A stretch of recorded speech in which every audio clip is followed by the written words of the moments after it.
കുമാരനാശാനെ വായിച്ച 100 വർഷം എന്ന ഈ ചർച്ചയിലേക്ക് മുഴുവൻ പേരെയും സ്വാഗതം ചെയ്യുന്നു.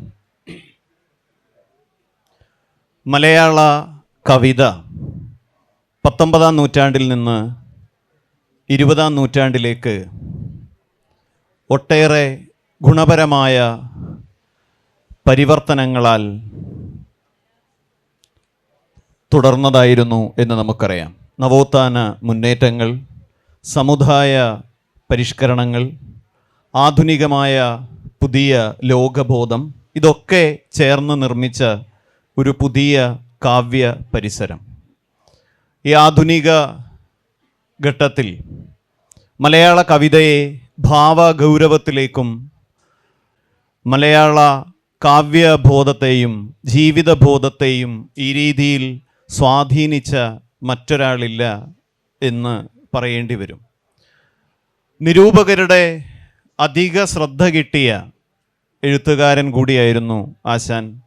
എങ്കിലും ഇവിടെ ഈ ശീർഷകത്തിൽ 100 വർഷം ആശാനെ വായിക്കുമ്പോൾ എന്നതെടുക്കുമ്പോൾ നമുക്കറിയാം, പുതിയ നിരൂപകർ പോലും ആശാനിലേക്ക് ഉത്ഖനനത്തിനായി പുറപ്പെട്ടാൽ വെറും കൈയോടെ മടങ്ങേണ്ടി വരില്ല എന്ന് നമുക്കറിയാം.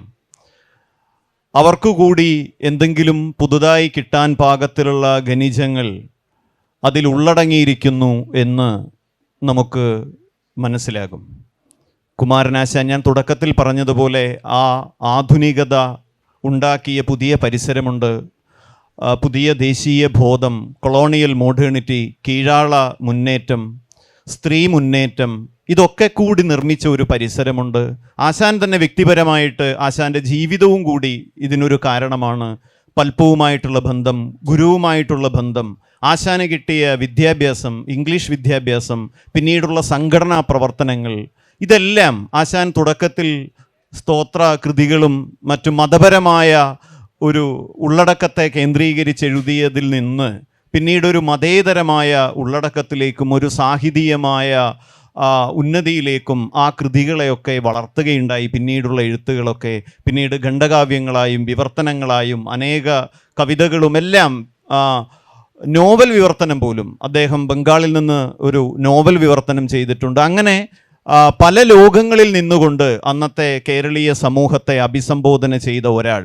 ഇങ്ങേയറ്റത്ത് നിന്ന് നാം കുമാരനാശാനിലേക്ക് നോക്കുമ്പോൾ ഈ വിപുലമായ ഒരു ലോകബോധത്തെ കാവ്യമൊഴികളാക്കി മാറ്റിയ ആ മാറ്റം തീർച്ചയായും ഇന്നും നാം കുമാരനാശാൻ ഉയർത്തിയ ആ വിവേകത്തിലേക്ക് നാം മലയാളി എന്ന സമൂഹം എത്രത്തോളം ഉണർന്നു കഴിഞ്ഞിട്ടുണ്ട് എന്ന കാര്യത്തിൽ നാം ആശങ്കപ്പെടുമ്പോഴാണ് കുമാരനാശാൻ കൊണ്ടുവന്ന ആ ആധുനിക അവബോധവും കാവ്യ അവബോധവും ഏറ്റവും ആധുനികമായിരുന്നു എന്ന് നാം തിരിച്ചറിയുന്നത്. തീർച്ചയായും നമ്മുടെ കൂടെയിരിക്കുന്നത് കുമാരനാശാനെ വായിച്ച അല്ലെങ്കിൽ വായിച്ചുകൊണ്ടേയിരിക്കുന്ന പല എഴുത്തുകളായി പ്രസംഗങ്ങളായും ഒക്കെ നാം അനുഭവിച്ചു കൊണ്ടിരിക്കുന്ന 3 ആളുകളാണ്.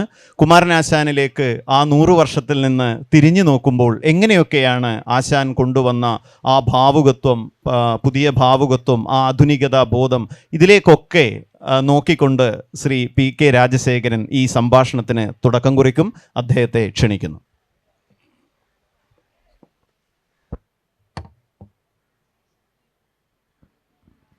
എല്ലാവർക്കും നമസ്കാരം. എല്ലാവർക്കും ഉച്ചയുറക്കം ഉണ്ടെന്ന് എനിക്കറിയാം. ഈ 100 വർഷത്തിന് ശേഷം കുമാരനാശാനെ നമ്മൾ വായിച്ചുകൊണ്ടിരിക്കുന്നു, ഇപ്പോഴും നമ്മൾ സംസാരിക്കുന്നു എന്നുള്ളതാണ് കുമാരനാശാൻ്റെ ഏറ്റവും വലിയ പ്രസക്തി. ഒന്നാമത്, കവിത എഴുതാൻ ആഗ്രഹിക്കുന്നവരും കവിത എഴുതാൻ ശ്രമിച്ചുകൊണ്ടിരിക്കുന്നവരും എഴുതിക്കൊണ്ടിരിക്കുന്നവരും ഒന്ന് നന്നാവാൻ നല്ലതാണ് കുമാരനാശാനെ വായിക്കുന്നത്, അല്ലേ? അങ്ങനല്ലേ? അതാണ് കുമാരനാശാനെ കുറിച്ച് എനിക്ക് ആദ്യമായി പറയാനുള്ളത്. പിന്നെ കുമാരനാശാനെ ആത്മാർത്ഥമായിട്ട് വായിച്ചു കഴിഞ്ഞാൽ നമുക്ക് കവിത എഴുത്ത് നിർത്താനും തോന്നും. ഇതുപോലെ എഴുതിയിട്ട കാര്യമുള്ളൂ എന്ന് മനസ്സിലാവുകയും ചെയ്യും. ഇങ്ങനെ കുമാരനാശാൻ ഒരു ചികിത്സകനോ ഔഷധമോ ആണ് മലയാളിയെ സംബന്ധിച്ചെന്നാണ് ഞാൻ വിചാരിക്കുന്നത്. നമ്മുടെ പല അസുഖങ്ങളും മാറാൻ നല്ല ഒരു കാവ്യൌഷധം ആണ് കുമാരനാശാൻ. ആശാൻ എന്താണ് ചെയ്തതെന്ന് ചോദിച്ചാൽ, സത്യത്തിൽ കുമാരനാശാൻ എന്ന് പറഞ്ഞ യഥാർത്ഥ കവിക്ക് 17 കൊല്ലത്തെ ആയുസ്സേ ഉണ്ടായിരുന്നുള്ളൂ. നമ്മൾ പലപ്പോഴും അറിയാതെ പോകുന്ന, ശ്രദ്ധിക്കാതെ പോകുന്ന ചില മാത്തമാറ്റിക്സാണ്. അതായത് 17 കൊല്ലമാണ് അദ്ദേഹം സജീവമായ കാവ്യജീവിതം. അതായത് നമ്മൾ പറയുന്ന, ഇന്ന് നമ്മൾ വാഴ്ത്തുന്ന കുമാരനാശാൻ 1907 വീണപൂവ് പ്രസിദ്ധീകരിക്കുന്നു. പിന്നെ 17 കൊല്ലം, ഇപ്പോൾ 24 അദ്ദേഹം 24 ഒരു ദുരന്തത്തിൽ മരിച്ചു. ഒരുപക്ഷെ വളരെ നാടകീയമായ മരണം. കവി തൻ്റെ കവിതയുടെ അവസാനത്തെ കോപ്പിയുമായി ജലം മൂലം മൃത്യു എന്ന് എലിയേറ്റ് പറഞ്ഞതുപോലെ മരിക്കുന്നു. ഈ 17 കൊല്ലം 20-ത്തിനിടയിൽ അദ്ദേഹം ഈ ബഹുമുഖത്വം, അന്ന് ജീവിച്ചിരുന്ന 3 പ്രധാനപ്പെട്ട കവികളും ബഹുമുഖത്വമുള്ളവരാണ്. അവരെ 3 പേരെ ഒരുമിച്ച് നിർത്തി കൂടി നമ്മൾ കാണണം. അതായത് വള്ളത്തോൾ നാരായണ മേനോൻ സ്വാതന്ത്ര്യ സമരത്തിൽ പങ്കെടുക്കുകയും പിന്നീട് കലാമണ്ഡലം സ്ഥാപിക്കുകയും കേരളം എന്ന് പറഞ്ഞ ദേശീയതയ്ക്ക് വേണ്ടി നിരന്തരം സംസാരിക്കുകയും ദ്രാവിഡ കാവ്യവൃത്തങ്ങളെ മുഴുവൻ തിരിച്ചു കൊണ്ടുവരികയും ചെയ്തു. ഈ കവിതയ്ക്ക് പുറമെ വിവർത്തകൻ എന്നുള്ള നിലയിൽ അസാധാരണമായ സംഭാവനകൾ വള്ളത്തോൾ ചെയ്തു. കുമാരനാശാൻ സ്വാതന്ത്ര്യ സമരത്തിൽ പങ്കെടുത്തില്ല. സ്വാതന്ത്ര്യ സമരത്തിൽ പങ്കെടുത്തില്ല എന്ന് മാത്രമല്ല, അദ്ദേഹം രാജസ്തുതിപരമായ കൃതികൾ എഴുതുകയും രാജകുടുംബത്തോട് രാജഭരണം നിലനിന്നിരുന്ന തിരുവിതാംകൂർ പ്രജയെയും പോലെ അങ്ങേയറ്റത്തെ രാജഭക്തി കാണിക്കുകയും ചെയ്തിരുന്നു. വള്ളത്തോളിന് അതിൻ്റെ ആവശ്യം ഉണ്ടായിരുന്നില്ല. വള്ളത്തോൾ ബ്രിട്ടീഷ് ഭരണത്തിന് കീഴിൽ മലബാറിലാണ് ജീവിച്ചത്. ഉള്ളൂരാകട്ടെ കവി എന്നുള്ള നിലയിലുള്ള സേവ മാത്രമല്ല ചെയ്തത്, കേരള സാഹിത്യ ചരിത്രവും ഇന്ന് നമ്മൾ വായിക്കുന്ന മലയാളത്തിലെ പ്രാചീനങ്ങളായ മുഴുവൻ കൃതികളും താളിയോലകളിൽ നിന്ന് വീണ്ടെടുത്ത് അച്ചടിച്ച് പ്രസിദ്ധീകരിച്ചു. ഇന്ന് ഉള്ളൂർ പറഞ്ഞതിനപ്പുറം മലയാള സാഹിത്യത്തെക്കുറിച്ച്, ചരിത്രത്തെക്കുറിച്ച് ആർക്കും ഒന്നും പറയാൻ ഇല്ല. കുമാരനാശാൻ ഇതിന് പുറമെ സമുദായ പ്രവർത്തനം എന്ന മറ്റൊരു രാഷ്ട്രീയത്തിൽ പ്രവർത്തിച്ചു. ഈഴവരുടെ ഉന്നമനത്തിന് വേണ്ടിയുള്ള SNDP യോഗത്തിൻ്റെ ആദ്യത്തെ സെക്രട്ടറി ആയിരുന്നു. ജാതി എന്ന ഇഷ്യൂവിനെ ഉയർത്തിക്കാണിക്കുകയും അതിനെ സാധാരണ വിവേചനത്തിൻ്റെ മാത്രം തലത്തിലല്ലാതെ വളരെ ഗൗരവമായി അത് സാഹിത്യത്തിലേക്ക് കൊണ്ടുവരികയും ചെയ്തു. പിന്നെ നിയമസഭാംഗം എന്നുള്ള നിലയിൽ അദ്ദേഹത്തിൻ്റെ പ്രവർത്തനങ്ങളുണ്ട്. ശ്രീമൂലം പ്രജാസഭയിൽ അംഗമായി. ഇതിനും പുറമെയാണ് പത്രാധിപർ എന്നുള്ള നിലയിലുള്ള അദ്ദേഹത്തിൻ്റെ വലിയ സംഭാവനകളുണ്ട്. ഭാഗ്യം കൊണ്ട് തോന്നയ്ക്കലിലെ കുമാരനാശാൻ ഇൻസ്റ്റിറ്റ്യൂട്ട് അദ്ദേഹത്തിൻ്റെ കൃതികൾ മൊത്തം 4 വോള്യമായി ഇപ്പം പിഴ തീർത്ത് പ്രസിദ്ധീകരിച്ചിട്ടുണ്ട്. മുമ്പ് പ്രസിദ്ധീകരിച്ചപ്പോൾ മുഴുവൻ അക്ഷരത്തെറ്റായിപ്പോയി. കുമാരനാശാൻ എഴുതിയതല്ല, വേറെ ആരോ എഴുതിയതാണെന്ന് തോന്നുന്നു അതൊക്കെ വായിച്ചാൽ. ഇപ്പോൾ എന്തായാലും അവർ മുഴുവൻ അക്ഷരത്തെറ്റ് തിരുത്തി എല്ലാ പിഴവുകളും തീർത്ത് പുസ്തകം പ്രസിദ്ധീകരിച്ചിട്ടുണ്ട്. ഇതൊരു പശ്ചാത്തലമാണ്. എനിക്ക് തോന്നുന്നത് ഈ 17 വർഷത്തെ കാവ്യജീവിതം കൊണ്ട് കുമാരനാശാൻ മലയാളത്തിൽ ഒരു പുതിയ കാവ്യഭാഷ സൃഷ്ടിച്ചു. ഈ പുതിയ കാവ്യഭാഷയും ഒരു പുതിയ കാവ്യബോധവും സൃഷ്ടിക്കുക എന്ന് പറഞ്ഞാൽ നമ്മളൊരു വീട് വയ്ക്കുന്നത് പോലെ അടിത്തറ കെട്ടലാണ്. ഈ അടിത്തറയിൽ നിന്നാണ് പിന്നീട് 20-ാം നൂറ്റാണ്ടിലെ മലയാള കവിത വികസിച്ചു വന്നത്. കുമാരനാശാൻ കവിത എഴുതിയിരുന്ന ആ സന്ദർഭത്തിലെ കുമാരനാശാൻ അദ്ദേഹം പരമ്പരാഗതമായി സംസ്കൃതം പഠിച്ച ആളാണ്. അദ്ദേഹത്തിന് കോളേജിൽ പോയി, അന്നാണ് കോളേജിൽ സംസ്കൃതം പഠിപ്പിച്ചു തുടങ്ങി. പരമ്പരാഗതമായി കുടിപ്പള്ളിക്കൂട രീതിയിൽ ക്ലാസിക്കലായി സംസ്കൃതം പഠിച്ചവർക്ക് കോളേജിൽ പഠിച്ചവരോടൊരു പുച്ഛമാണ്. ഇന്ന് നേരെ തിരിച്ചാ. അപ്പോൾ അതുകൊണ്ട് ഈ മഹാപണ്ഡിതനായ AR രാജരാജവർമ്മയെ കുമാരനാശാന് ബോധ്യമില്ലായിരുന്നു. പക്ഷേ തൻ്റെ നളിനി എന്ന് പറഞ്ഞ കാവ്യത്തിന് അവതാരിക എഴുതാൻ രാജരാജവർമ്മയെ കൊണ്ട് ഏൽപ്പിച്ചു. രാജരാജവർമ്മ, സജയ്ക്കറിയാം, 14 വരി മാത്രമുള്ളൊരു അവതാരികയാണ് അദ്ദേഹം എഴുതിയത്. ആ 14 പൊയറ്റിക് സ്റ്റേറ്റ്മെൻറ്റ്സ്, ആ പൊയറ്റിക് സ്റ്റേറ്റ്മെൻറ്റ്സിലൂടെ കുമാരനാശാൻ്റെ ന്യൂനതകൾ പറഞ്ഞു. എന്നാൽ അതിനകത്ത് പറഞ്ഞ പ്രധാനപ്പെട്ട കാര്യം ഇത് പുതിയ കവിതയുടെ മാർഗം ആണ് എന്ന് അദ്ദേഹം പറഞ്ഞു. ഒരു സംഭവം കൂടി ഞാൻ പറയാം. 1907 തിരുവനന്തപുരത്ത് കൈതമുക്കെന്ന് പറഞ്ഞ സ്ഥലത്താണ് ആശാൻ വാടകയ്ക്ക് താമസിച്ചിരുന്നത്. ആ സമയത്ത് വൈകുന്നേരം നടക്കാൻ ഇറങ്ങും അന്നത്തെ പ്രധാനപ്പെട്ട കവികളിൽ ഒരാളായ CS സുബ്രഹ്മണ്യൻ പോറ്റി അങ്ങനെ നടക്കാൻ ഇറങ്ങും. പോണ വഴിക്ക് ആശാൻ്റെ വീട്ടിൽ കയറും. പോറ്റി ബ്രാഹ്മണനാണ്, ആശാൻ ഈഴവനുമാണ്. ഇന്നത്തെ പോലെ മനുഷ്യർ ഈഴവരും നായരും നമ്പൂതിരിയുമായി സ്വയം തിരിച്ചറിച്ച് കഴിഞ്ഞിരുന്നില്ല അന്ന്. ജാതീയ സമുദായ സംഘടനകളും സമരങ്ങളും ഉള്ളെങ്കിലും. അപ്പോൾ തൊടലും തിണ്ടിക്കൂടായ്മയൊക്കെ ഉണ്ട്. പക്ഷേ ഈ നമ്പൂരി ഈഴവൻ്റെ അടുത്ത് എന്നിരുന്നു എന്നൊന്നും ഒരു പ്രശ്നമൊന്നും ഉണ്ടായില്ല. അപ്പോൾ എന്നിട്ട് പറഞ്ഞു, കവിതയെക്കുറിച്ച് എല്ലാ ദിവസവും ചർച്ച ചെയ്യും. പുതിയ കാവ്യരീതി ഉണ്ടാക്കുന്നതിനെക്കുറിച്ച് ആ 2 ചെറുപ്പക്കാരും, വയസ്സന്മാരല്ല കേട്ടോ, അവർ വളരെ ചർച്ച ചെയ്യുന്നത്. അപ്പോൾ സുബ്രഹ്മണ്യം പോറ്റി പറഞ്ഞു, ഈ അടുത്ത കാലത്ത് ഞാൻ ഒരു കവിത, ഒരു ഇംഗ്ലീഷിലൊരു കവിതയുടെ മട്ടിൽ എഴുതിയിട്ടുണ്ട്. ഒരു സായംകാലത്തെ മൈതാനം എന്നതിൻ്റെ പേര്. അത് Thomas LG written on a country church Thomas ഗ്രേയുടെ ഈ കവിത ആശ്രയിച്ചാണ് ഞാനത് ഒരു സായങ്കാലത്തെ മൈതാനം എന്ന പേരിൽ എഴുതിയത്. ഞാനൊന്ന് വായിക്കാം എന്ന് പറഞ്ഞിട്ട്, ഇനി നമ്മൾ ഇങ്ങനെ വേണം കവിത എഴുതാൻ എന്ന് പറഞ്ഞിട്ട് ആ ഗ്രാമചിത്രം LG അത്ര രസകരമായൊരു കവിതയാണ്. അത് അദ്ദേഹം വായിച്ചു. അപ്പോൾ ആശാൻ പറഞ്ഞു, പോറ്റി സാറേ ഞാനും ഒരെണ്ണം എഴുതിയിട്ടുണ്ട്. അത് പക്ഷേ ആ കണ്ണൂരിൽ നിന്ന് വരുന്ന മിതവാദിയിൽ അച്ചടിച്ച് നമ്മൾ തിരുവിതാംകൂറുകാരും കണ്ടിട്ടില്ല. ഞാനൊന്ന് വായിക്കാം. ആശാൻ തൻ്റെ ശബ്ദത്തിൽ TS എലീട്ട് വായിക്കും പോലെ ആയിരിക്കും വായിച്ചിരിക്കുന്നതെന്ന് ഞാൻ വിചാരിക്കുന്നു. ഈ TS എലീട്ടിൻ്റെ ബേസ്ലാൻഡ് വായിക്കുന്നതിൻ്റെ ഓഡിയോ കിട്ടും. നമുക്ക് ആ കവിത പുറത്തു പോകും കേട്ടോ. അപ്പോൾ അത് ആശാൻ വായിച്ച് കേൾപ്പിച്ചപ്പോൾ പോറ്റി പറഞ്ഞു, ആശാനെ ഇതിങ്ങ് തന്നേരെ എന്ന് പറഞ്ഞിട്ട് അവിടെ ഇരുന്ന് അത് പകർത്തി എഴുതി. എന്നിട്ട് പറഞ്ഞു, ഇനി ഞാൻ എഴുതുന്നില്ല, ഇനി ഇങ്ങനെ എഴുതിയാൽ മതി എന്ന് പറഞ്ഞിട്ട് പോറ്റി ആ കവിത തിരുവിതാംകൂറിൽ അന്ന് ഏറ്റവും പ്രശസ്തമായ സാഹിത്യ പ്രസിദ്ധീകരണം ഭാഷാഭൂഷണിയാണ്. ഭാഷാഭൂഷണിക്ക് അയച്ചു. ഭാഷാഭൂഷണി അതൊരു അടിക്കുറിപ്പോടുകൂടി പ്രസിദ്ധീകരിച്ചു. കുമാരനാശാൻ എന്ന് പറഞ്ഞ N. കുമാരൻ എന്ന് പറഞ്ഞ കവി എഴുതിയത് മിതവാദി പ്രസിദ്ധീകരിച്ച കവിത ഇങ്ങനെ ഞങ്ങൾ പുനഃപ്രസിദ്ധീകരിക്കുകയാണ്. ആ ഒരൊറ്റ പ്രസിദ്ധീകരണം മലയാള കവിതയുടെ ജാതകം മാറ്റിക്കുറിച്ചു. വീണ് കിടക്കുന്ന ഒരു പൂവ് രാജകുമാരന്മാരോ രാജകുമാരിമാരോ അല്ലാതെ കവിതയ്ക്ക് വിഷയമാകാമെന്നും അത് ഒരു പുതിയ ഭാവലോകം തുറക്കുമെന്നും പുതിയ കാവ്യരീതി ഉണ്ടായി. മാത്രമല്ല വിഷ്വൽ എന്ന് പറഞ്ഞ സങ്കല്പം വന്നു. ആ വർഷത്തിൻ്റെ ഒരു പ്രത്യേകത, മലയാളത്തിൽ സിനിമാ പ്രദർശനങ്ങൾ ആരംഭിച്ച് 3 കൊല്ലമായിട്ടുണ്ട്. അതിന് 3 കൊല്ലം മുമ്പാണ് സിനിമ എന്ന് പറഞ്ഞ ബയോസ്കോപ്പിൻ്റെ രൂപത്തിൽ മലയാളി സിനിമ കണ്ടു തുടങ്ങി. ചിത്രങ്ങൾക്ക് ചലിക്കാനാകും എന്ന് പറഞ്ഞ പുതിയ രൂപബോധം, ദൃശ്യബോധം വന്നു. ഈ ദൃശ്യബോധം മുഴുവൻ ആശാൻ്റെ കവിതയുണ്ട്. വീണപൂ മുഴുവൻ വായിച്ചാൽ മാറി മാറി ദൃശ്യങ്ങൾ വരുന്നത് ഇങ്ങനെ കാണാൻ പറ്റും. അപ്പോൾ വിഷ്വലായ ഒരു സെൻസിബിലിറ്റി കൊണ്ടുവന്നു. കാവ്യഭാഷയിൽ പുതിയ മാറ്റം കൊണ്ടു. അന്ന് കുറേ ആളുകൾ അത് ദൂരാന്വയം, നമുക്ക് മനസ്സിലാവുന്നില്ല എന്നൊക്കെ പറഞ്ഞു. അങ്ങനെ പല പല വിഷയങ്ങളുണ്ടെങ്കിലും ഈ പുതിയ ദൃശ്യബോധവും പുതിയൊരു കാവ്യഭാഷയും സൃഷ്ടിച്ചു. ആ കാവ്യഭാഷയിലൂടെ പുതിയൊരു കാവ്യദർശനം ഇതുവരെ കണ്ടതുപോലെ അല്ലാതെ ലോകത്തെ എങ്ങനെ, നമ്മുടെ പരമ്പരാഗത പ്രമേയങ്ങളെ തന്നെ പുതിയൊരു ലോകത്തേക്ക് എങ്ങനെ പ്രക്ഷേപിക്കാം എന്ന് തെളിയിച്ച് ഒരു നൂറ്റാണ്ടിന് മുഴുവൻ വേണ്ട ഒരു അടിത്തറ ഒരുക്കുകയാണ് കുമാരനാശാൻ ചെയ്തത്. മറ്റു കാര്യങ്ങൾ നിങ്ങളൊക്കെ പറയുന്നതിൻ്റെ കൂട്ടത്തിൽ ഞാൻ കൂട്ടിച്ചേർക്ക സജയൊക്കെ കുമാരനാശാൻ കേട്ടാൽ ആവേശഭരിതനാവുന്ന ആളാണ്. അതുകൊണ്ട് ഞാൻ ഇനി അധിക പ്രസംഗമൊന്നും നടത്തുന്നില്ല. PK പറഞ്ഞ ആ കുമാരനാശാൻ ചൊല്ലി എന്ന് പറയുന്ന കാവ്യകല കുമാരനാശാനിലൂടെ എന്ന PK ബാലകൃഷ്ണൻ്റെ പുസ്തകത്തിൽ ഒരു കാര്യം പറയുന്നുണ്ട്. കുമാരനാശാൻ കവിത എന്നാൽ, അതായത് പദരചന ഘടന, അതൊരു ശ്രവ്യസുഖമായിരിക്കണം കവിത എന്ന് ആശാൻ വിചാരിക്കാറും ഏത് തിരക്കിലും ആശാൻ ആർക്കെങ്കിലും കവിത ചൊല്ലിക്കൊടുക്കാൻ ആശാന് ഭയങ്കര ഇഷ്ടമായിരുന്നു. അതിലെ ഒന്നാണ് ഇവിടെ അല്ലെങ്കിൽ ആ സന്ദർഭം ഉദാഹരിച്ചത്.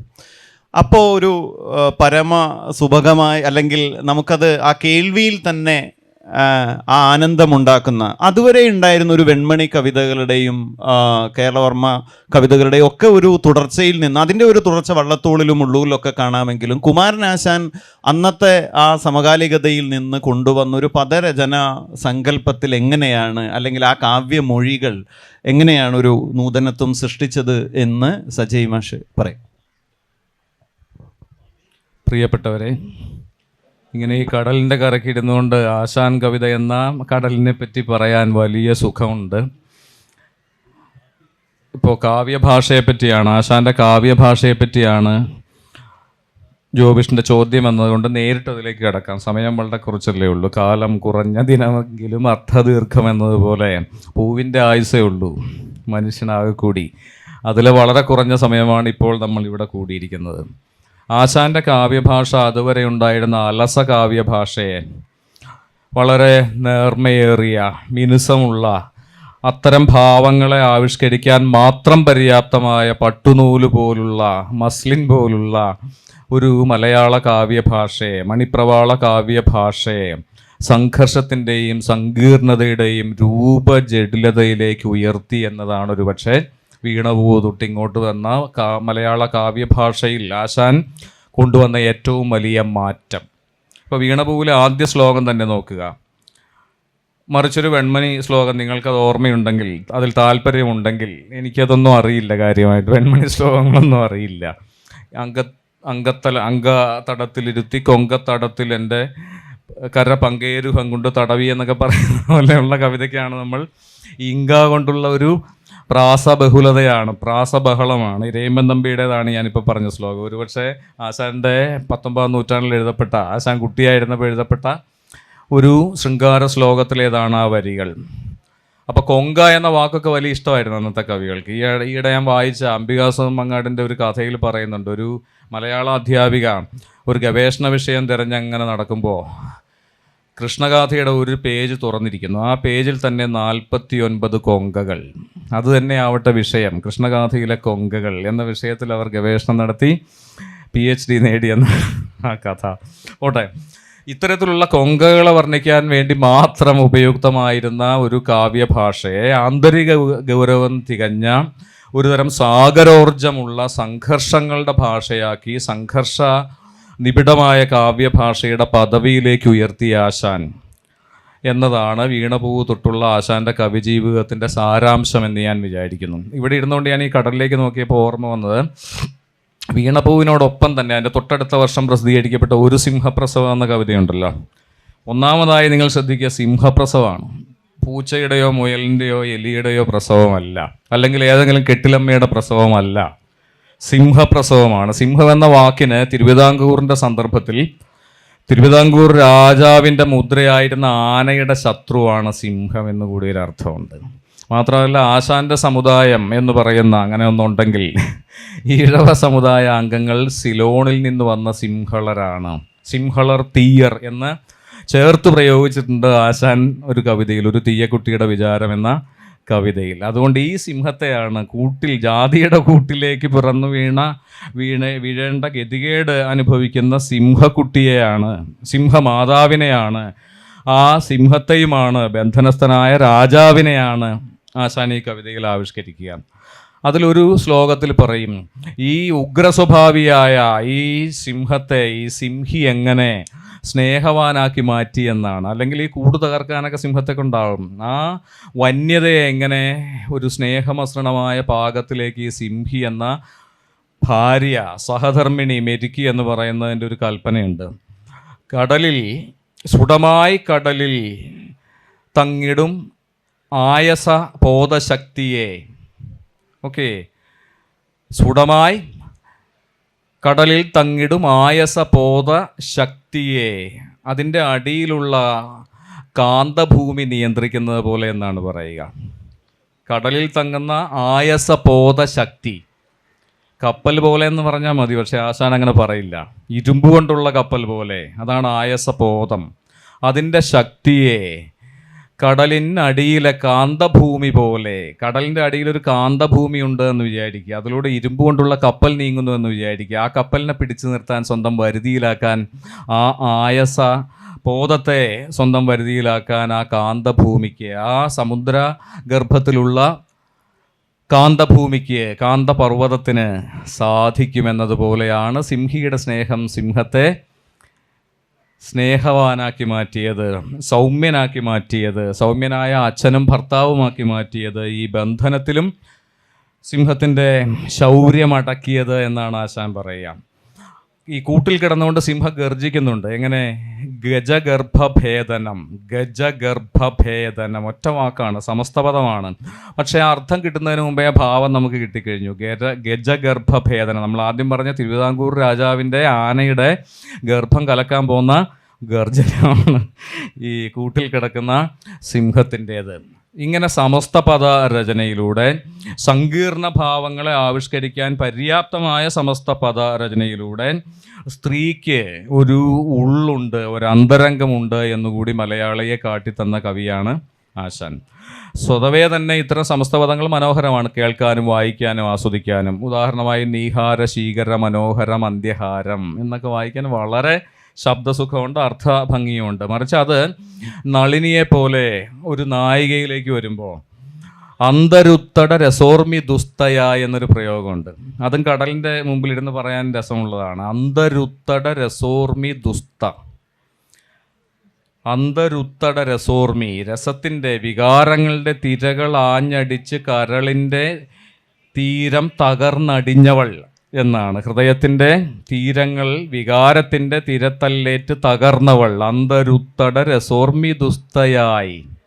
ഇങ്ങനെ വികാരങ്ങളുടെ ഒരു സമുദ്രത്തെ വഹിക്കാനുള്ള ശേഷി തൻ്റെ നായികമാർക്കുണ്ട്.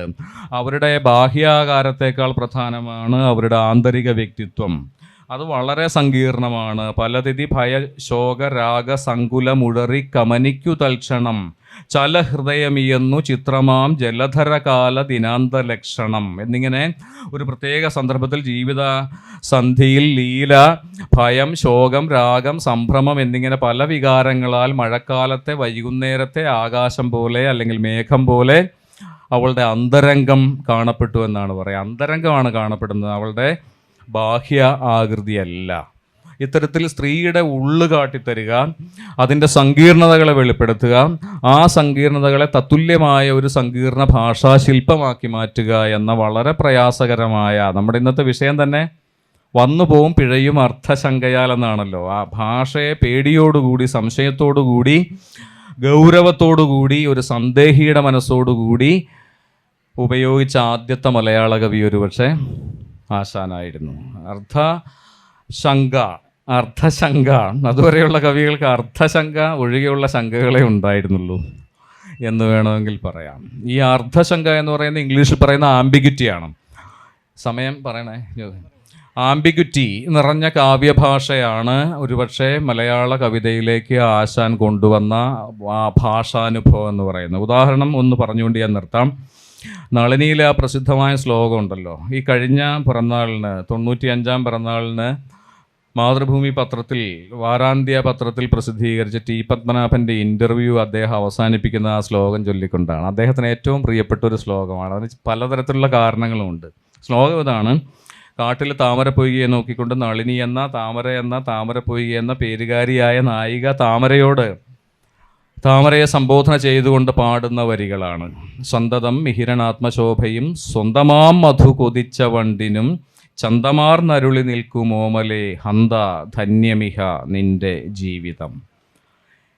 ധന്യത എന്താണെന്ന് പറയുകയാണ്. ഒരു താമരപ്പൂവിൻ്റെ, ഒരു സ്ത്രീയുടെ, വിടർന്ന താമരപ്പൂവിൻ്റെ ധന്യത. മുകളിൽ സൂര്യൻ, മിഹിരൻ, തൊട്ടരികിൽ കൊതിച്ച വണ്ട്, താൻ കൊതിച്ച, തന്നെ കൊതിച്ച, രണ്ടു തരത്തിലും അർത്ഥം പറയാവുന്ന, അവിടെയുണ്ട് ആംബിഗ്വിറ്റി. സ്വന്തമാം മധു കൊതിച്ച വണ്ട്. ആരാണ് കൊതിച്ചത്? വണ്ടാണോ കൊതിച്ചത്? വണ്ടിനെയാണോ കൊതിച്ചത്? അതവിടെ ഇരിക്കട്ടെ. ഇതിൻ്റെ അർത്ഥം ഇന്ന് വരെ മലയാള നിരൂപണം നിശ്ചയിച്ച് കഴിഞ്ഞിട്ടില്ല, ഫിക്സ് ചെയ്ത് കഴിഞ്ഞിട്ടില്ല. മാരാരുടെ കാലത്ത് തുടങ്ങിയ തർക്കമാണ്. ഈ മിഹിരൻ ദൈവമാണ്, വണ്ട് കാമുകനാണ്. അങ്ങനെയെങ്കിൽ ഈ ദിവാകരൻ എന്നുള്ള നായകൻ്റെ പേര് അതെങ്ങനെ ദൈവമാകും? ദിവാകരനല്ലേ സൂര്യൻ? അപ്പോൾ ആരാണ് വണ്ട്? ഇനി അത് നളിനിയെ സംബന്ധിച്ച് ആ സന്ദർഭത്തിൽ നിന്ന് പുറത്തു കടന്നാൽ ഭർത്താവും അതേസമയം കാമുകനുമുള്ള രണ്ടുപേരെയും ഒരുപോലെ പ്രണയിക്കുകയും തൃപ്തിപ്പെടുത്തുകയും ചെയ്യുന്ന ഒരുവളെക്കുറിച്ചാണ് ആ ശ്ലോകമെന്ന് പറഞ്ഞാൽ തെറ്റില്ല. പപ്പേട്ടൻ ഇത് വായിക്കുമ്പോഴും ചൊല്ലുമ്പോഴും പപ്പേട്ടൻ്റെ ഉള്ളിൽ ഗൗരിയുണ്ട്, മരയുണ്ട്. അതെല്ലാം ഓർത്തിട്ടാണ് പപ്പേട്ടൻ സന്തതം മിഹിരനാത്മശോഭയും സ്വന്തമാ മധു കൊതിച്ച വണ്ടിനും ചന്തമാർന്നരുളി നിൽക്കുമോമലേ ഹന്തധന്യമിഹ നിന്റെ ജീവിതം എന്ന് ചൊല്ലുക. അപ്പോൾ ഇങ്ങനെയുള്ള അംബിഗ്വിറ്റികൾ ഒരു നൂറ്റാണ്ട് കഴിഞ്ഞും പരിഹരിക്കപ്പെടാതെ നിലനിർത്തുന്നു ആശാൻ കവിത എന്നതാണ് അതിൻ്റെ ഒരു സവിശേഷത എന്ന് പറഞ്ഞുകൊണ്ട് തൽക്കാലം നാടുവാഴിത്തത്തോട് വിട പറഞ്ഞ് ആധുനിക ജനാധിപത്യ പ്രക്രിയയിലേക്ക് കേരളം പരിണമിക്കുമ്പോൾ ആ പരിണാമം നമുക്ക് കവിതയിലും കാണാം.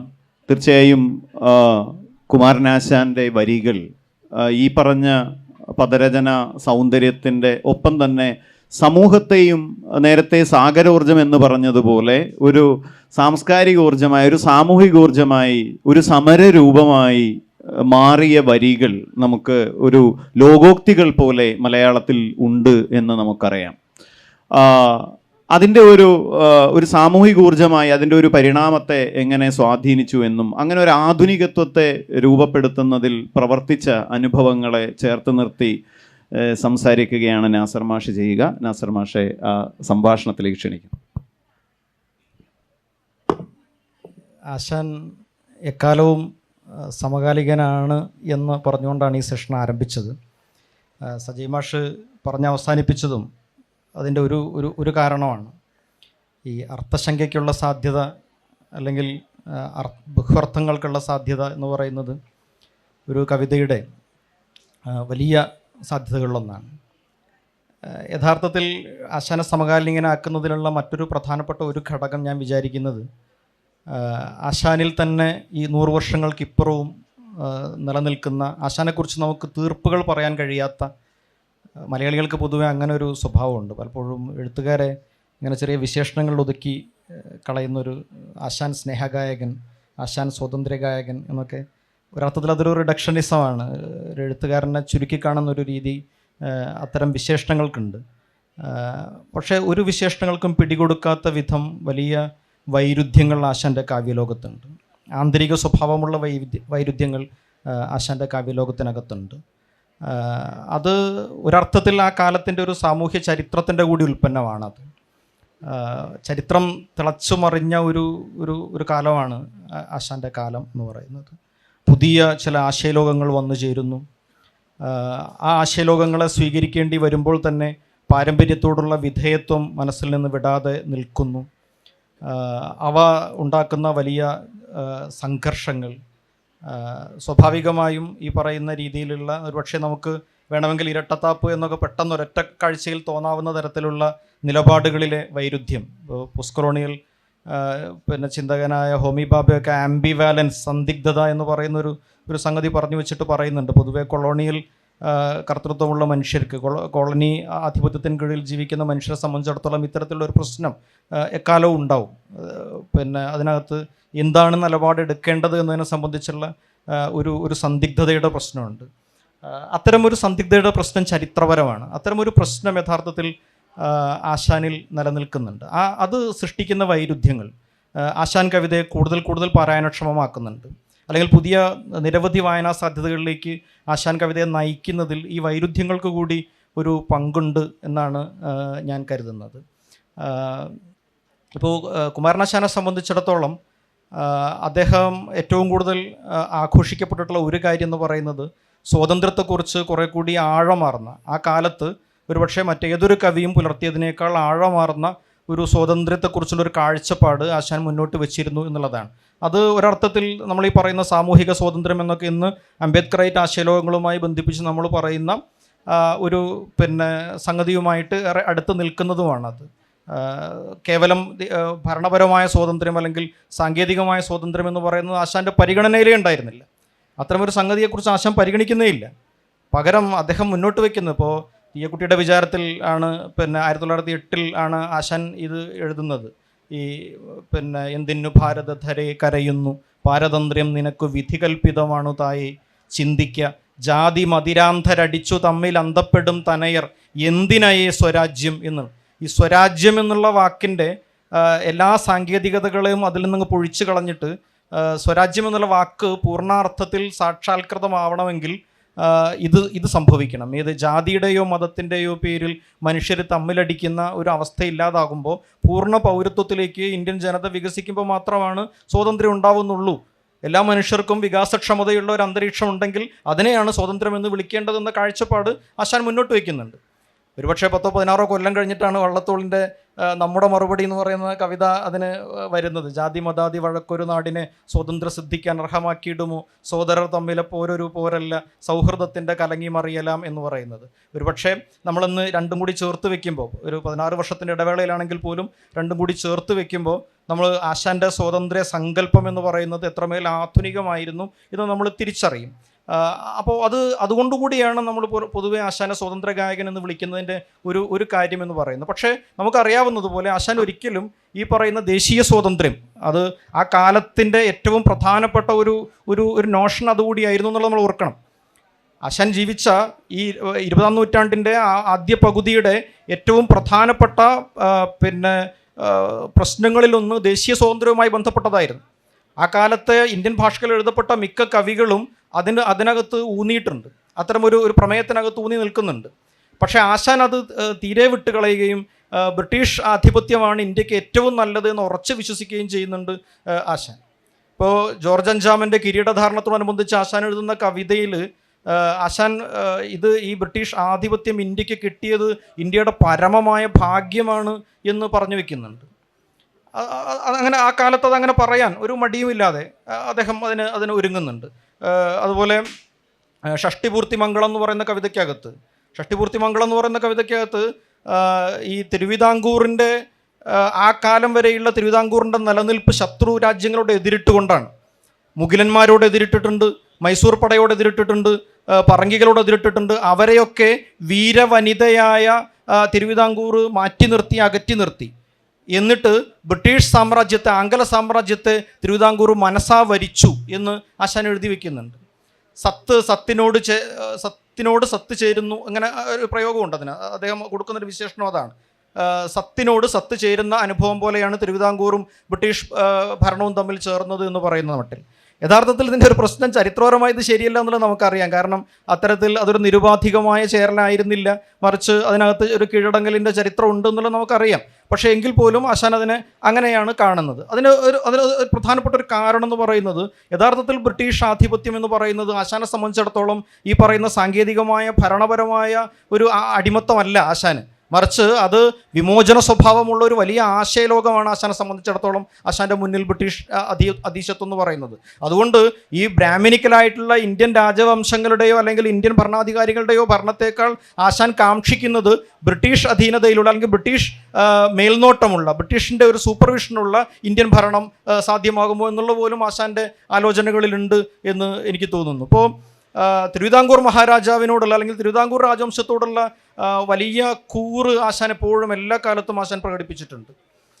അത് ഒരിക്കലും അതിനെ ആശാൻ മറികടക്കുന്നില്ല. ഇപ്പോൾ ഒരു അനുമോദനം എന്ന് പറയുന്ന ആശാൻ്റെ കവിത, അത് ഡോക്ടർ പൽപ്പുവിൻ്റെ ജ്യേഷ്ഠനായിരുന്ന പി വേലായുധൻ, തിരുവിതാംകൂറിലെ ആദ്യത്തെ BA ബിരുദം നേടിയ ഈഴവ സമുദായത്തിൽപ്പെട്ട ആളാണ് പി വേലായുധന് ജോലി കിട്ടാതെ അദ്ദേഹത്തിന് പുറത്ത് പോവേണ്ടി വന്നു, പലപ്പോഴും പോവേണ്ടി വന്നതുപോലെ തന്നെ പോവേണ്ടി വന്നു. ആ അനുമോദനം എന്ന് പറയുന്ന ആ കവിതയ്ക്കകത്ത് ആശാനത് സൂചിപ്പിക്കുന്നത് ഗുണതുല്യ വൃത്തി കിട്ടാഞ്ഞ് എന്നാണ് പറയുന്നത്. എന്നുവെച്ചാൽ കൊടുക്കാഞ്ഞ് എന്നല്ല, തിരുവിതാംകൂർ രാജവംശത്തിൻ്റെ എല്ലാ പാപഭാരവും അദ്ദേഹം മാറ്റി നിർത്തിയിട്ട് പകരം ഇതിന് കിട്ടാത്തതുകൊണ്ട് ഇദ്ദേഹം നിജരാജ്യം വെടിഞ്ഞു എന്ന് പറഞ്ഞ് വെക്കുകയാണ് ചെയ്യുന്നത്. എന്നുവെച്ചാൽ ഒരു തരത്തിലും ഒരു പ്രതിസ്ഥാനത്ത് തിരുവിതാംകൂർ ഭരണകൂടം വരുന്നത് ആശാൻ ഇഷ്ടപ്പെട്ടിരുന്നില്ല. ഇപ്പോൾ സിംഹപ്രസവത്തെക്കുറിച്ച് മാഷ് പറഞ്ഞു. സിംഹപ്രസവത്തിനകത്ത് ഒരുപക്ഷെ ആവശ്യമില്ലാത്തൊരു ആവശ്യമില്ലാത്തതെന്ന് എനിക്ക് തോന്നുന്നത് കേട്ടോ, ഒരു വരി കിടക്കുന്നത് ഈ സിംഹ കുട്ടികളോട് കവി ഉപദേശിക്കുന്ന ഒരു ഉപദേശമുണ്ട്.